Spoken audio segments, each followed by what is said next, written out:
Hello everyone and welcome to Eternal Basics number 4. My name is Pojo and today we are going to be talking about increasing your options with the Primal Fury deck. And in particular we're going to be talking about card advantage, although that's something that we did discuss quite a bit in terms of the last deck that we built, the Time deck, that cared very much about card advantage. So what we established that game was that one of the ways that you can establish an advantage in a game is to simply play more cards than your opponent. And generally the person who plays more cards than his opponent is going to win the game. So if you can find ways to draw extra cards, or to spend cards in such a way that you are trading 1 for 2, or trading 1 for 3, or in some way just only spending one of your cards to get rid of more or even just better cards than your opponent, then you're going to find yourself at a distinct advantage in the late game. And that's the core focus of the deck type that we like to call control decks. Control decks really like to spend a lot of time in the early game just efficiently dealing with threats, draw a bunch of cards so that they have a lot of cards left to play in the late game, and then basically play something out that that is either a combo or just play a couple of evasive creatures and protect them with all of the extra cards that they have gained as a result of the drawing that they've been doing. So that's the kind of deck that we're going to be trying to build today. And fortunately, Primal decks are especially well suited to control matchups. The starter deck that we get, Primal Fury, is not actually all that heavy on the control elements. It has a couple of interesting cards that are very, very useful for control.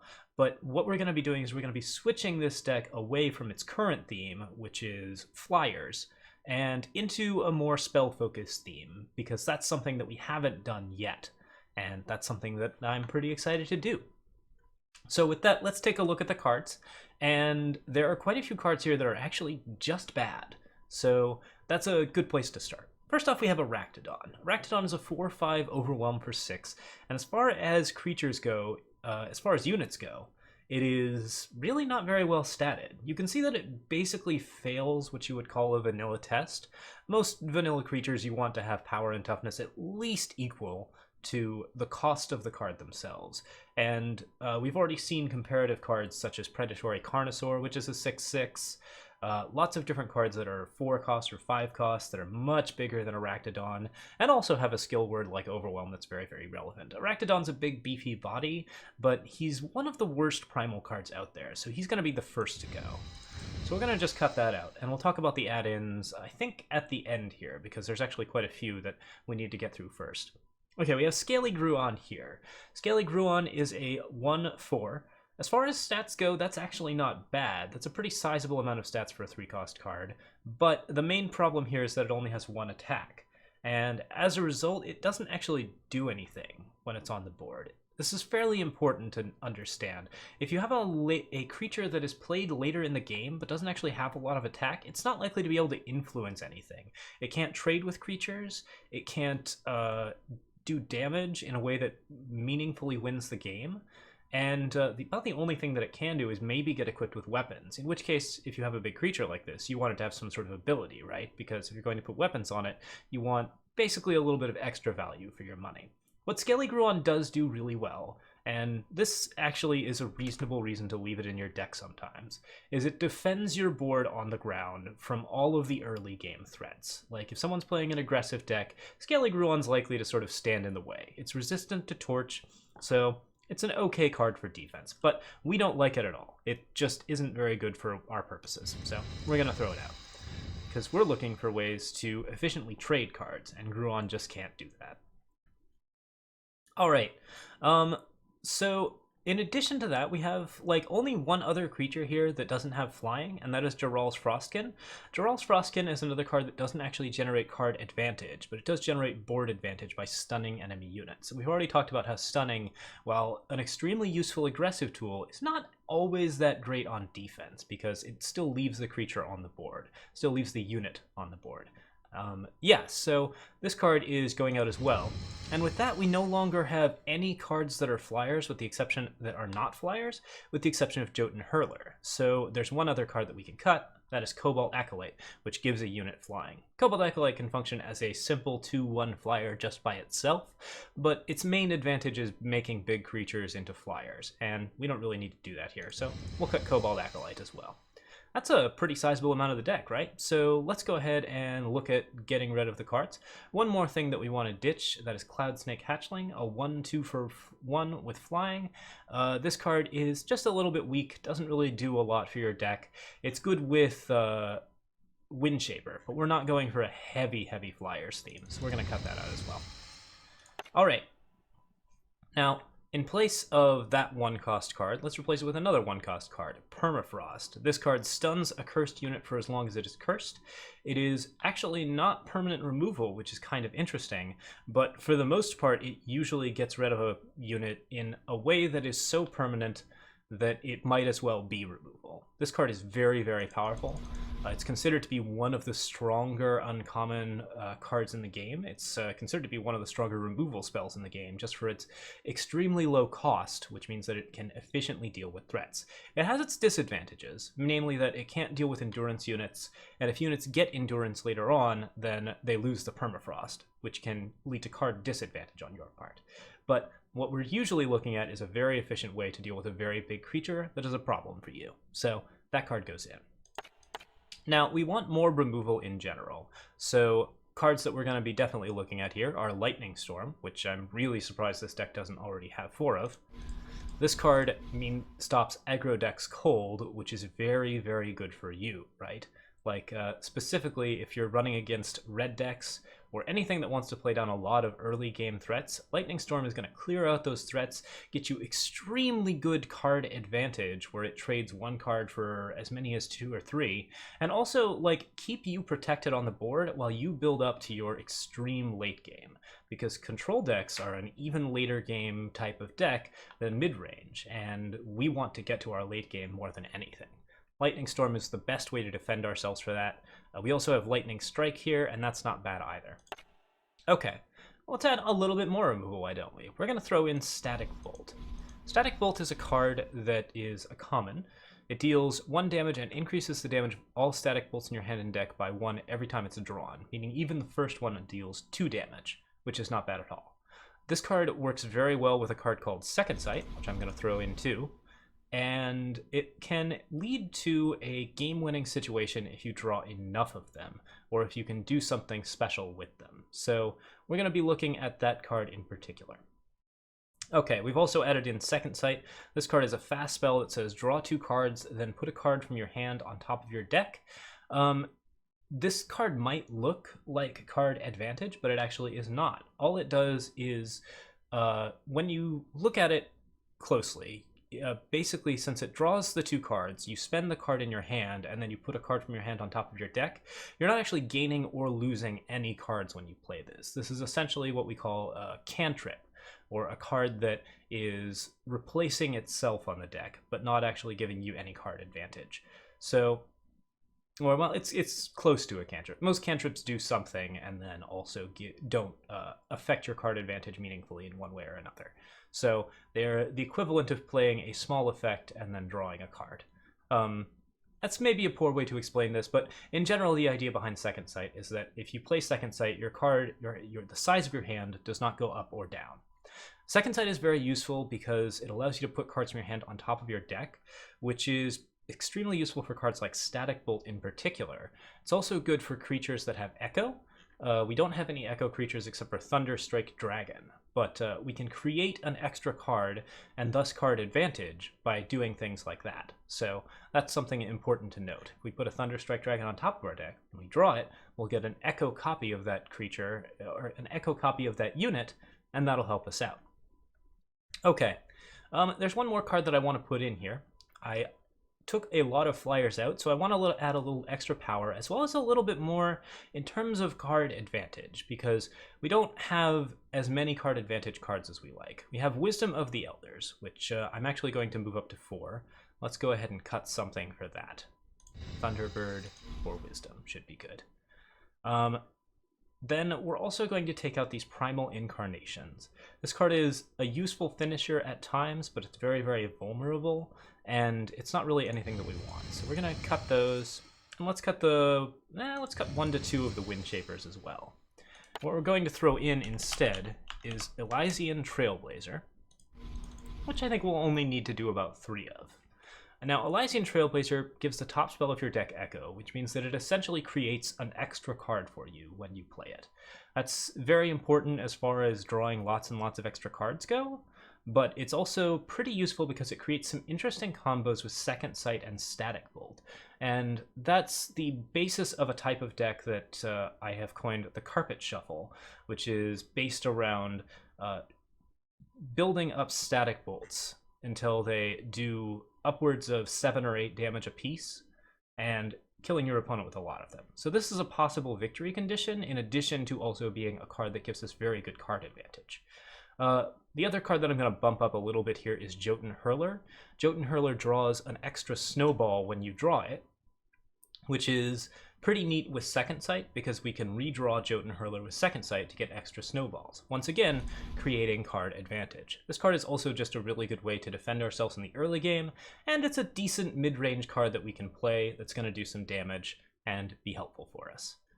That was a lot of replacements. We've actually changed the theme of this deck pretty substantially, so we're not going to mess too much with any of the smaller details. We'll keep Thunderbird. It's a neat little flying Aegis creature, so it's hard to kill. Eastwind Herald is very helpful with our spell focus. Eilyn, Queen of the Wilds, is even better than she used to be. Skycrag Wyvarch is still good. We still have a lot of flyers that are actually pretty relevant, so this card can still stay in. And we'll keep a Windshaper or two just to have an alternate way to win the game. So here's the basics of the deck. And yeah, that's basically where we're going to be at. So let's give this deck a spin, and then we'll talk a little bit about it. All right, we can't keep this hand because it only has 1 power, so it's an easy toss for us. Getting back, what we see is some interesting stuff. Eilyn, Queen of the Wilds is not going to be playable for a long while, but it is something to look forward to. Beyond that, we have Lightning Strike, which is going to help us pretty significantly. Second Sight, which is going to probably just get us an extra draw for power on our next turn. And Wisdom of the Elders, which has quite a few bits of potential. Okay, so I want to Second Sight this turn, but what I'm actually going to do is wait. We're going to end our turn. We're going to wait until our opponent is finished with his turn. The reason for that is this way we get extra information about what my opponent is doing before we play our cards, and we also hide information from our opponent about what we're doing. So right now I could be sitting on a Lightning Strike, I could be hiding a Backlash, which would make him hesitant to cast spells. There are a lot of different things that I could have in my hand apart from just a regular draw spell, which we will draw now. In general, you want to save things for the last optimal moment. And that word optimal is important, because if you save draw spells when you can actually play the cards that you draw off of them, then you're limiting information to yourself. One other cool thing about Second Sight here is that we got Jotun Hurler on top, so we get a second snowball out of that, which is, we generally call these about half card advantage. This is an extra half of a card, because this card comes in 2 parts. So yeah, not bad for us. I played a power this turn. Eilyn's Favor looks pretty good for playing another power, but I actually think that I want a Wisdom of Elders. So once again, I'll end my turn, and I'll wait until the end of my opponent's turn to play Wisdom of Elders. And this way, if something comes charging out at me, I have the option of Lightning Striking. I have more options than I would otherwise. My opponent played Impending Doom, which is of course a very powerful card, but we have a unique advantage over Impending Doom, which is Permafrost. That immediately locks that card down. In addition to removing it from the game, it's still dealing 1 damage to him a turn, which is very, very bad for him. We will also play Eilyn's Favor. That'll draw us our power, and we can play our power out. At 1, 2, 3, 4, 5, 6, 7, 8, 9, 10 cards, we actually have too many cards, so I think I will just toss a snowball in my opponent's face, just to establish dominance. No, just so that we don't have to discard the snowball. This is... yeah, we'd have to reveal that we had the snowball anyways. If we wanted to discard some other card that we didn't feel was all that useful, then that potentially could be better. But in general, we might as well use it before we have to discard it. Okay, so here I'm going to second sight on my turn, because what I want to do is draw power and play it. So let's go ahead and take a look and see if we can find a power on top of our deck. We did get one, and we'll put the Jotun Hurler on top once again. That's just a handful of snowballs. Isn't that delightful? We now have 3 power, which means we can play Eastwind Herald down, and still have a little bit of power left over. Nothing really we want to play, though. My opponent's in red and purple. There are a lot of good cards in red and purple. Champion of Chaos is a particularly fun one. And now things are getting really fun. I have 3 snowballs and a lightning strike, but I can't actually kill Champion of Chaos with any of my current abilities. I think what I want to do is permafrost it, and indeed that line of play leads to me not having to discard, I think. 1, 2, 3, 4, 5, 6, 7, 8, 9. Yeah, it'll be okay if we permafrost here. This is a little sad because I know my opponent has bigger creatures that I might want to permafrost, but Champion of Chaos is a big enough threat that we don't feel bad about it. Spending 1 power to get rid of something that is 3 power seems pretty efficient for us. Notice that I have a hand full of interesting options and beautiful choices. And this is actually the part of card advantage that we didn't talk about so much when we were talking about it from a value and advantage perspective. What card advantage does for you is it gives you many, many different ways to deal with situations. And that's something that control decks excel at. Control decks get to pick the best possible card for every situation until their hand pools start to run a little bit lower. And as a result, they don't actually have to play cards that are as high a quality as you normally would have to do. Alright, now my opponent's board is locked down, so we get to play Staff of Stories here. This is the ultimate card advantage machine if you can get it running correctly, and it looks like we can. We have an Aegis to protect ourselves from direct damage, there's no creatures on the board, we even have a blocker, so we're in great shape to play Staff of Stories. That gives us 5 armor, and every turn we're going to draw an extra card, which should lead to us winning the game if we can hold it for a couple of turns. Alright, Vara's Favor pops the Aegis. That's not good news for us. We could get obliterated here or something fairly bad like that. But looks like my opponent didn't have it. We draw cards. Because we're drawing more cards, we're getting more power per turn, which means that we're getting up to our 8 costs a little bit better, or a little bit faster. That's really useful for us. I am at 9 cards, but I'd like to play one down. I think I'm going to go with the Jotun Hurler, just to get some meat on the board, and we'll attack in with the 1/3. My opponent's having a rough day. I'm not sure if his hand is full of power, or if he just hasn't really gotten a lot of cards that he wants to play. He might be holding onto a lot of removal, and not really being willing to use it on a card like Eastwind Herald. So, as a result, he's kind of stuck here. Alright, so we draw some more cards. We don't get power this turn, which is really a shame. But we do get a Thunderstrike Dragon, so we drew essentially 3 cards this turn. And Thunderstrike Dragon is just another nice card advantage card for us. Attacking here, we're likely to get Deathstriked or Annihilated. I'm not particularly surprised by this turn of events. And yeah, if my opponent's holding onto a lot of cards and hasn't played anything and has all of the power he needs to play cards, then he's got power and he's got removal in his hand. Those are the only things that he can have. So let's play a Thunderstrike Dragon. This way, we can no longer snowball to establish dominance, which is unfortunate. We'll have to discard probably a snowball. There are a couple of other options that we could discard, but I think the snowball is the least valuable card for me. So, an unfortunate side effect of not having the extra blue. Alright, what's my opponent running? There's Shadow Sigil. And Rivulets is just sort of sitting still here. Alright, so we had a commanding amount of extra options. Even if my opponent had been playing creatures each turn, there was a very good chance that we would have pushed through and won that game just based on the amount of cards that we had, and also the efficiency of those cards against my opponent. Like, small creatures, we can deal with. Large creatures, we can deal with. We have our own big creatures to get across as we slowly lock down his board. We can even stun his board completely to deal a ton of damage.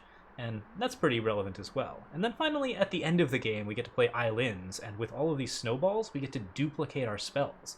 So there were so many different things that we could be doing just because we were drawing a bunch of extra cards off of cards like Second Sight, using extra snowballs, Thunderstrike Dragon, all of the different ways that we were drawing cards. So that's our takeaway from this game. I don't think we need to do a post-mortem on this. Actually, I am going to do a post-mortem on this, so let's go to that now. So we already learned the first principle of card advantage through our time deck, a principle expressed through cards like Thunderstrike Dragon, which simply says, if you keep playing cards and your opponent doesn't, if you play more cards than your opponent, then you're likely to win the game because your cards will eventually just tip the scales against your opponent. Any game that goes to the late game, card advantage matters in that fashion.